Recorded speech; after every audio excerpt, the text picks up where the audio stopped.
যে রোগ হলে বুঝবেন আপনাকে মেরে ফেলার জাদুকর হয়েছে, সেই রোগগুলো যখন আপনি বুঝবেন যে সেই রোগগুলো আপনার হয়েছে, সাথে সাথে আপনি জাদুটনা নষ্ট করবেন, নাহলে আরও বেশি ক্ষতির মধ্যে আপনি পড়ে যাবেন। তাই আমার দেখার নিয়ম যে আপনি শিখে রাখুন কোন রোগ হলে বুঝবেন আপনাকে মেরে ফেলার জাদু করা হয়েছে। আপনি যদি দেখেন কঠিন রোগে আপনি আক্রান্ত হয়ে পড়েছেন, কোনোভাবেই রোগ থেকে মুক্তি পাচ্ছেন না, যত ঔষধ সেবন করছেন বা ডাক্তারের কাছে যান, আপনি আপনার চিকিৎসা করে ঠিকই, কিন্তু কোনো রোগ ধরা পড়ে না।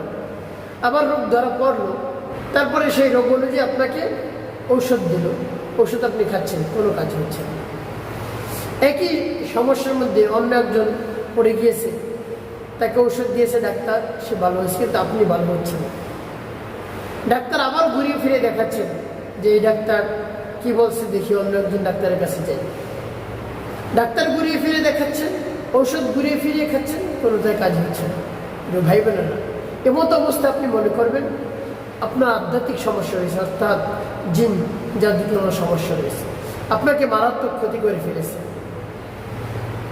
যখন আপনি এই সম্পর্কে জানতে পারবেন, সাথে সাথে জাদুটনা নষ্ট করবেন, বেশি সময় ব্যয় করতে হবে আপনাকে।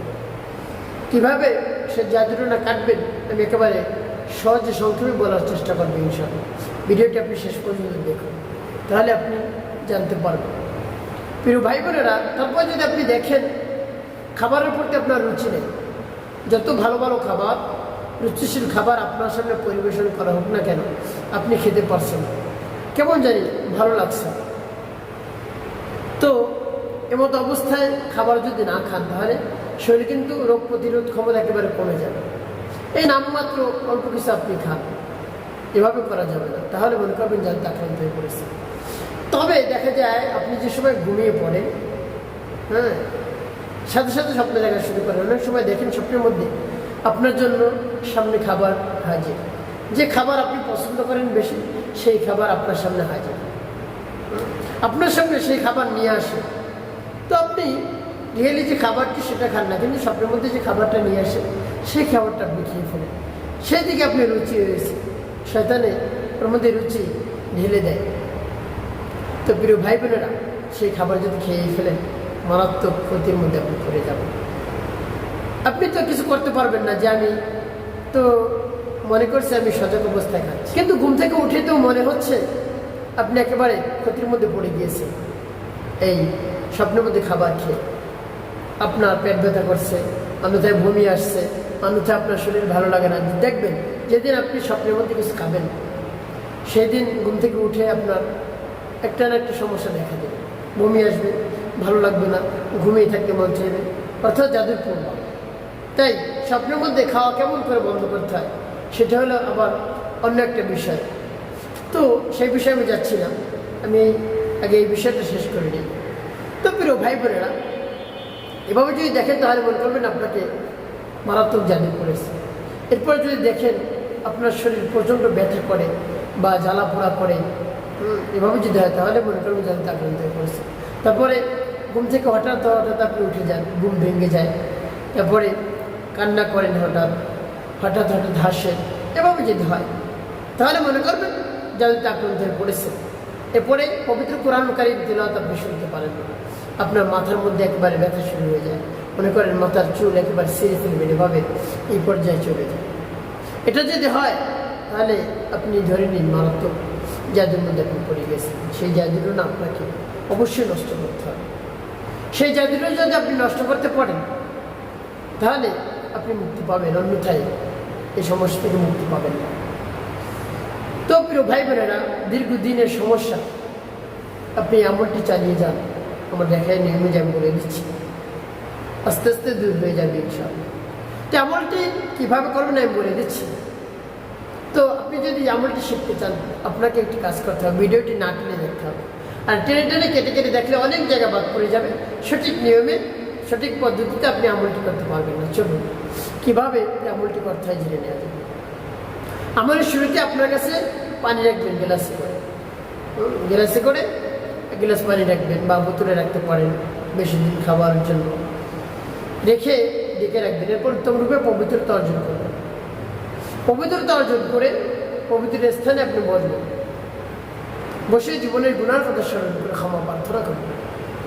আস্তাগফিরুল্লাহ রাব্বি মিন কুল্লি যামবিন ওয়া আতুবু ইলাইহি লা হাওলা ওয়া লা কুওয়াতা ইল্লা বিল্লাহিল আলিয়্যিল আযীম। তবে যখন পাঠ করা হয়ে যাবে এরপরে তিনবার দুরূদ শরীফ সাল্লাল্লাহু আলাইহি ওয়াসাল্লাম সাল্লাল্লাহু আলাইহি ওয়াসাল্লাম সাল্লাল্লাহু আলাইহি ওয়াসাল্লাম। ইস্তিগফার এবং দুরূদ শরীফ যখন পাঠ করা হয়ে যাবে এরপর আপনি কি করবেন? এরপর আপনি আয়াতুল কুরসি পাঠ করবেন। একবার আয়াতুল কুরসি পাঠ করবেন। আমি আয়াতুল কুরসি শুদ্ধ করে আপনাদেরকে বলে দিচ্ছি। বিসমিল্লাহির রাহমানির। এরপর আপনি আয়াতুল কুরসি পাঠ করবেন। শুদ্ধ করে আমি আপনাদেরকে আয়াতুল কুরসি বলে দিচ্ছি। তারপরে কি কি পাঠ করবেন পর্যায় করে বলে দিচ্ছি। আপনারা মনোযোগ সহকারে শেষ পর্যন্ত থাকুন। বিসমিল্লাহির রাহমানির রহিম। আল্লাহু লা ইলাহা ইল্লা হুয়াল হাইয়ুল কাইয়্যুম لا تأخذه سنة ولا نوم له ما في السماوات وما في الأرض من ذا الذي يشفع عنده إلا بإذنه يعلم ما بين أيديهم وما خلفهم ولا يحيطون بشيء من علمه إلا بما شاء وسع كرسيه السماوات والأرض ولا يؤوده حفظهما وهو العلي العظيم। যখন পাঠ করে যাবে আপনার সামনে পানি থাকবে এর মধ্যে টিপে দেবেন। এরপর আপনি কি পাঠ করবেন? সূরাতুল ইখলাস। বিসমিল্লাহির রাহমানির রহিম। قل هو الله أحد الله الصمد لم يلد ولم يولد ولم يكن له كفوا أحد. এরপর ফালাক। بسم الله الرحمن الرحيم قل أعوذ برب الفلق من شر ما خلق ومن شر غاسق إذا وقب ومن شر النفاثات في العقد ومن شر حاسد إذا حسد. الناس.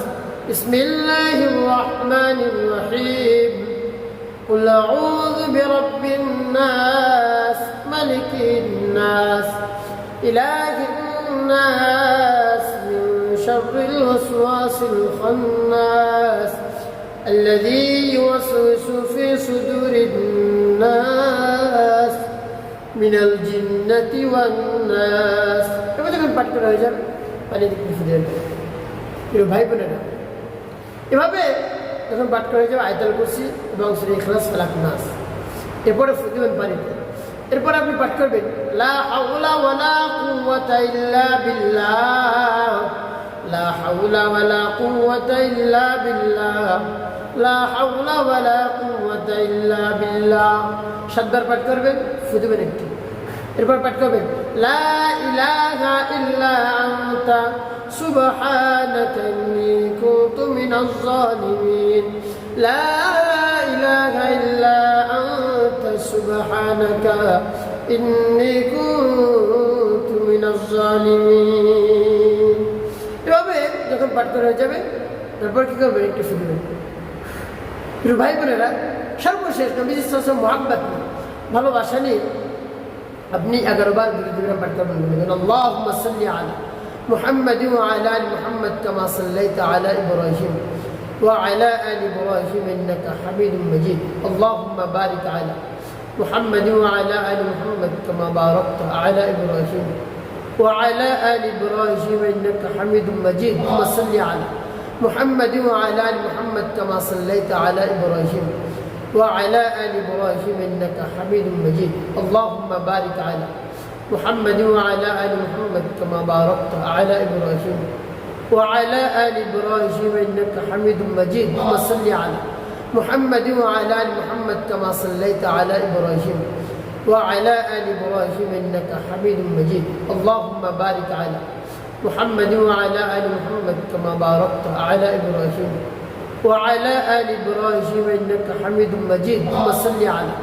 محمد وعلى آل محمد كما صليت على إبراهيم وعلى آل إبراهيم إنك حميد مجيد اللهم بارك على محمد وعلى آل محمد كما باركت على إبراهيم وعلى آل إبراهيم إنك حميد مجيد বাবা যখন পাঠ করে হয়ে যায় পানিতে ফেলে দেবেন প্রিয় ভাই বোন আমলটি করা শেষ এভাবে যদি আপনি আমলটি করতে পারেন যার জন্য না কুফরি কালাম একবার নষ্ট হয়ে যাবে দীর্ঘদিন আপনাকে এভাবে আমলটি চালিয়ে যেতে হবে এবং সকাল সন্ধ্যা একবার আয়াতুল কুরসি পাঠ করবেন সকালে একবার আয়াতুল কুরসি বিকেলে একবার আয়াতুল কুরসি অর্থাৎ মাগরিবের পরে এবং ফজরের পরে পাঠ করে পরে সূরা ইখলাস 3 বার সূরা ফালাক 3 বার সূরা নাস 3 বার প্রত্যেক সূরা 3 বার করে আপনি পুরো শরীর মুছবেন এবং আমার দেখাই নিয়ে বলি যেভাবে আমল করে আপনি সেই পানি পান করবেন নিয়ত করে এবং শরীরে ছিটাবেন তারপরে বাসায় ছিটাবেন এভাবে যদি করতে পারেন তাহলে অবশ্যই উপকৃত হতে পারবেন এবং রাতে যে সময় ঘুমাতে যাবেন এর পূর্বে আপনি